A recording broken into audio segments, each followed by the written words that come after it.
David Galán, director de Bolsa General. David, ¿qué tal? Muy buenos días.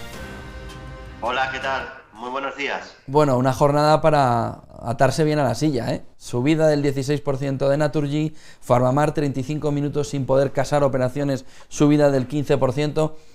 ¿Cómo lo ves y qué hacer en ambos casos? La de Naturgy tiene ya poco recorrido si vemos el precio ofertado, que son 23 euros, y la cotización ya está en 22,31. Sí, en principio, y salvo contraoferta, que no parece excesivamente probable, gran parte del pescado está ya vendido, ¿no? De cara al menos a corto plazo, no sería de esperar muchísima volatilidad ni mucho más movimiento, porque normalmente lo que ocurre cuando hay una oferta, una OPA, en este caso parcial, es que el precio se suele acercar a ese precio de la oferta, ¿no? Normalmente no lo suele rebasar, salvo que el mercado intuya que puede aumentarse, y lo que suele pasar es que el precio se instala cómodamente en niveles ligeramente inferiores, ¿no? Durante varias semanas. Así que, en principio, pues no es de esperar ahora que haya muchísima más volatilidad en el valor, que venía ya en tendencia alcista. Aquí la clave estuvo al romper la resistencia de los 17, a partir de ahí empezó la tendencia alcista y obviamente pues esta oferta no hace más que acelerar la subida y acercarlo a los máximos de abril del 2019. Así que en principio no sería un valor excesivamente interesante ahora de cara a las próximas semanas. ¿Y con PharmaMar? ¿Cómo ves el movimiento y sobre todo ese nuevo empujón a Plidin para convertirse en un antiviral que pueda ser sustitutivo, en parte al menos, de las vacunas? Bueno, sin duda es una buena noticia, aunque todavía pues queda el inicio de la fase 3, ¿no? Y ya hay competencia, obviamente, en este tema del COVID. Va a haber muchas empresas interesadas y en esa carrera, ¿no? De sacar terapias, medicamentos y vacunas, pero es sin duda una buena noticia. Y con esto, además, hay una mejoría clara en el gráfico, ¿no? Venía de una corrección muy fuerte tras una resistencia clara en la zona por encima de 140 euros. Comentamos en su día, justo ese mismo día, el 16 de octubre, que se había marcado una resistencia a los máximos. Me gustaría si puedes confirmarme si Sí, se sí, están viendo gráficos. estamos viendo el gráfico, David.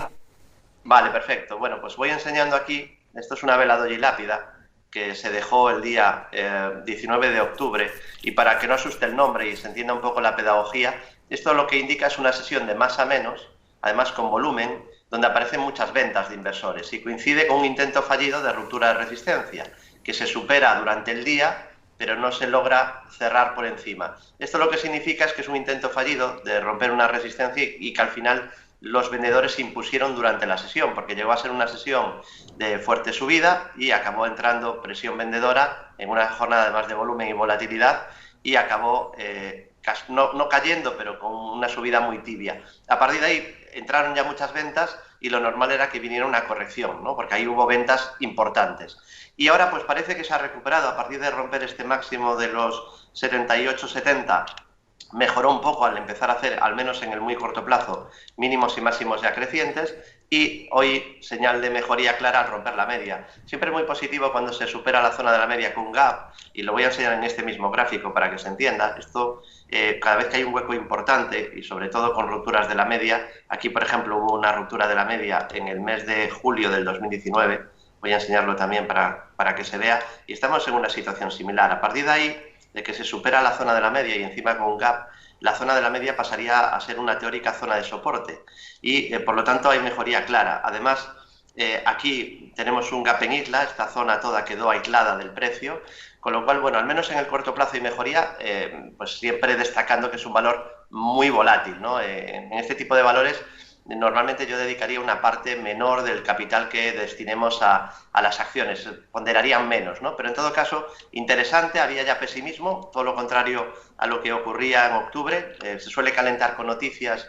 después vino una época donde se olvidan los inversores de la compañía y a fuerza de una nueva noticia se vuelve a calentar. Así que, bueno, en teoría, positivos ahora en el corto plazo, mientras esté por encima de la media y no cierre el hueco alcista de hoy.